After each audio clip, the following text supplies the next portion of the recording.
दोस्तों, जब आप दक्षिणी यूरोप यानी सदर्न यूरोप, उत्तरी अफ्रीका यानी नॉर्दर्न अफ्रीका और वेस्ट एशिया यानी पश्चिमी एशिया के मिलन बिंदु पर देखते हो तो आपको भूमध्य सागर या मेडिटेरेनियन सी नजर आता है। ये जो है एक बहुत बड़ा सागर है जो पूरी तरीके से लैंड से घिरा हुआ है, लेकिन स्ट्रेट ऑफ जिब्राल्टर यानी कि जिब्राल्टर जल डमरू मध्य की मदद से अटलांटिक महासागर से जुड़ता है। मैं आपको इसकी ज्योग्राफी पहले भी बता चुका हूं, लेकिन आज मैं आपको बताने वाला हूं इसके आसपास बसे हुए इंपॉर्टेंट देश, ऐसे देश जो वैश्विक व्यापार के लिए बहुत ज़रूरी माने जाते हैं। एक एक करके हम आज उनकी बात करने वाले हैं और नक्शे से समझेंगे कि कौन सा देश कहाँ मौजूद है। देखिए, सबसे पहले एक चीज़ समझ लीजिए कि अभी हाल में जो मई के अंत में और जून की शुरुआत में जो बादल आपको नज़र आ रहे हैं वो सब इस मेडिटेरेनियन सी से ही उठ के आए हैं। गर्मी की वजह से यहाँ की जो भाप है वो ऊपर उठ के बादल बनी, और ये बादल जो है वो जेट स्ट्रीम यानी कि एक हवा बहती है, आपको पता है जेट स्ट्रीम्स बहती हैं, उसके लपेटे में आ गई। वहीं से बहती हुई ये भारत की तरफ चली आई और भीषण गर्मी में भारत और उसके आसपास के इलाकों में थोड़ी बहुत राहत महसूस हुई। इसका सीधा सा मतलब ये है कि भूमध्य सागर यानी मेडिटेरेनियन सी अपने आसपास के देशों और दूर देशों की भी जलवायु, क्लाइमेट या फिर मौसम को अच्छी तरीके से प्रभावित कर सकता है। एक बात समझ लीजिए कि यहाँ की जो गर्मियाँ होती हैं वो हल्की होती हैं, गर्म गर्मी होती है, और सर्दियाँ थोड़ी गीली होती हैं, और इसका प्रभाव इन आसपास के देशों में नजर आता है। आसपास के देशों की बात करें तो यहाँ का सबसे इंपॉर्टेंट देश है स्पेन।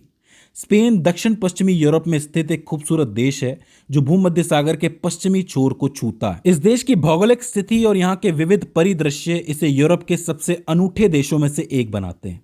खास बात यह है कि यहाँ पर मौजूद है एक आइबेरियन प्रायद्वीप।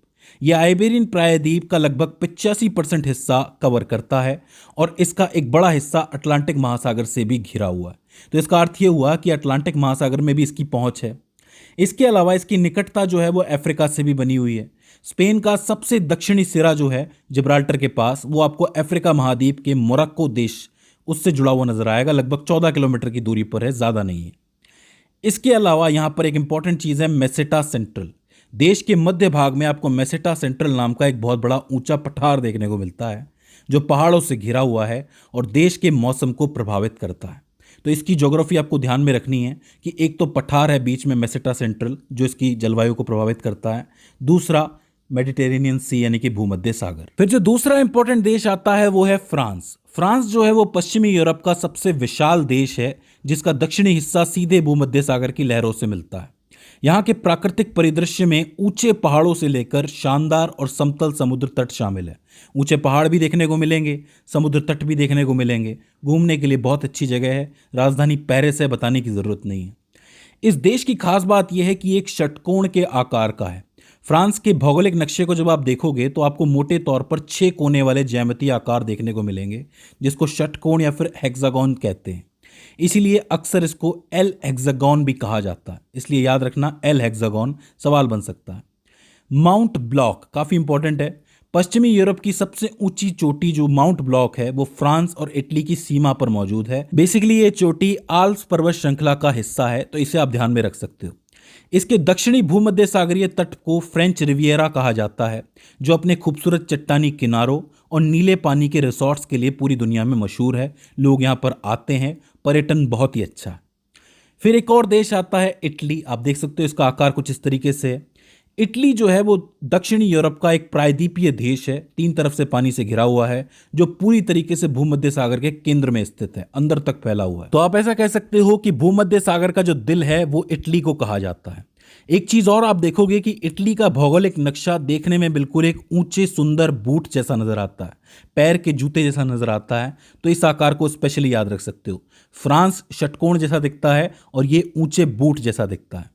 भूमध्य सागर के 2 सबसे बड़े प्रसिद्ध द्वीप सिसिली और सार्डिनिया, दोनों इंपॉर्टेंट द्वीप हैं, आधिकारिक रूप से इटली के ही भौगोलिक क्षेत्र का हिस्सा है।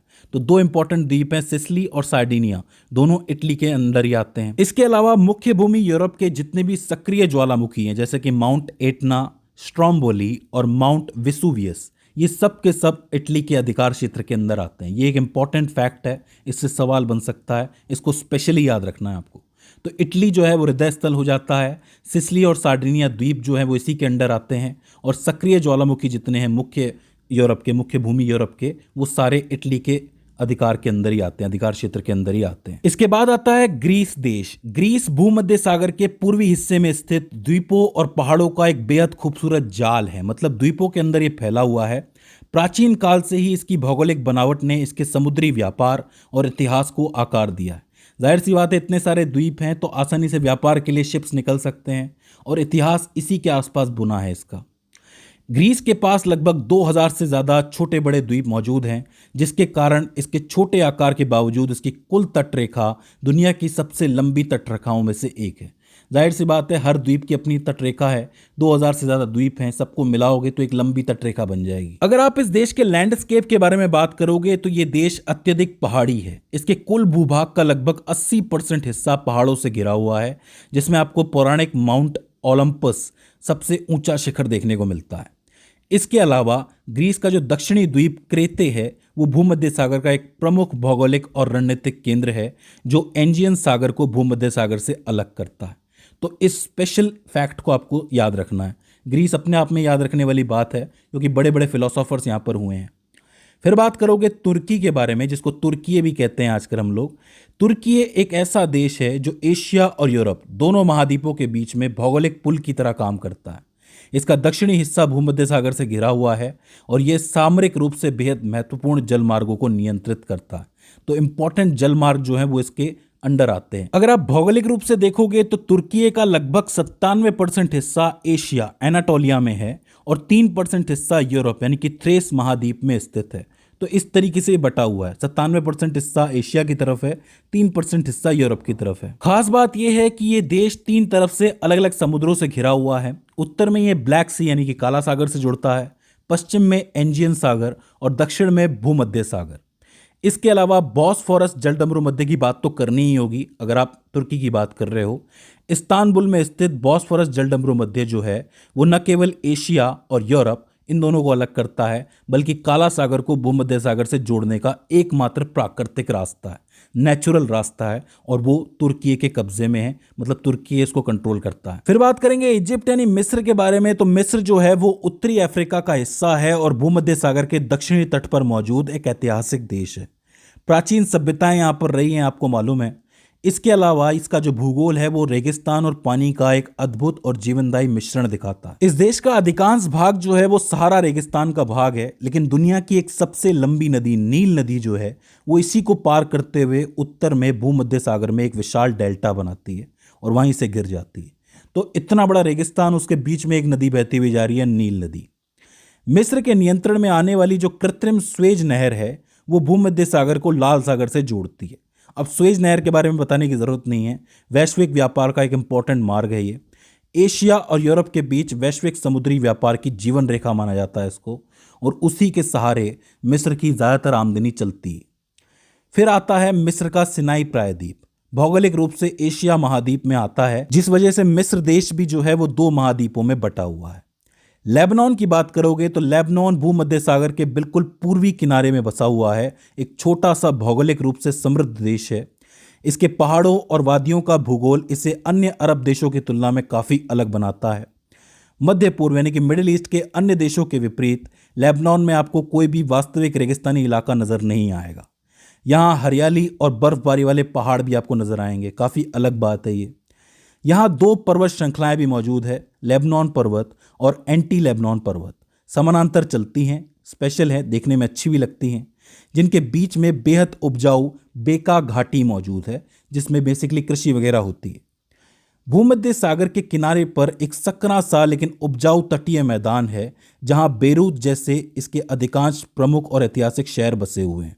तटीय मैदान है जो कि बिल्कुल तट पर बसा हुआ है भूमध्य सागर के, तो यहाँ पर अच्छे खासे शहर आपको देखने को मिल जाएंगे। और आखिर में जो देश आता है वो है इजराइल। इजराइल भी भूमध्य सागर के पूर्वी छोर पर स्थित है, लेबनान के बगल में है। अभी इनके बीच में टेंशन्स भी चल रही हैं। इसका भूगोल भी बहुत ही कम दूरी में रेगिस्तान से लेकर उपजाऊ घाटियों तक बदल जाता है। थोड़ी सी दूरी में ही भूगोल पूरी तरह चेंज हो जाता है। इजराइल की पूर्वी सीमा पर देखने पर आपको मृत सागर यानी कि डेड सी नजर आता है, जो पृथ्वी की सतह का सबसे निचला बिंदु, lowest point on earth's land है। जो समुद्र तल से लगभग 430 मीटर नीचे है। खास बात है, याद रखनी है। देश का जो दक्षिणी आधा भाग है वो नेगेव रेगिस्तान, नेगेव डेजर्ट से ढका हुआ है, जो इसके कुल भौगोलिक क्षेत्रफल का लगभग 50% से अधिक हिस्सा है। इसके पश्चिमी हिस्से में आप देखोगे तो एक लंबा तटीय मैदान है जो भूमध्य सागर से सटा हुआ है, जहां देश की अधिकांश आबादी जो है और प्रमुख शहर है जैसे कि तेल अवीव, ये सब मौजूद हैं। तो इसका मतलब इस भूमध्य सागर के किनारे ही इंपॉर्टेंट सिविलाइजेशन बसती है। तो इस तरीके से ये लगभग 7 से 8 देश हैं जो वैश्विक व्यापार के लिए ज़रूरी माने जाते हैं, और इस वक्त यहाँ पर टेंशन भी ज़बरदस्त चल रही है। स्पेशली आप इजराइल और लेबनान की बात करोगे तो हाल ही में एक किले को लेकर यहाँ पर टेंशन हुई है, ये बात आपको पता होगी। तो ये हिस्सा आपको स्पेशली याद रखना बहुत ज़रूरी है। तो दोस्तों, मुझे उम्मीद है कि भूमध्य सागर की ज्योग्राफी के बाद आपको इन देशों की ज्योग्राफी भी ठीक ठीक समझ में आ गई होगी।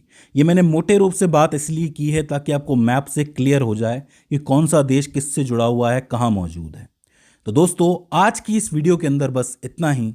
सी you in the next one.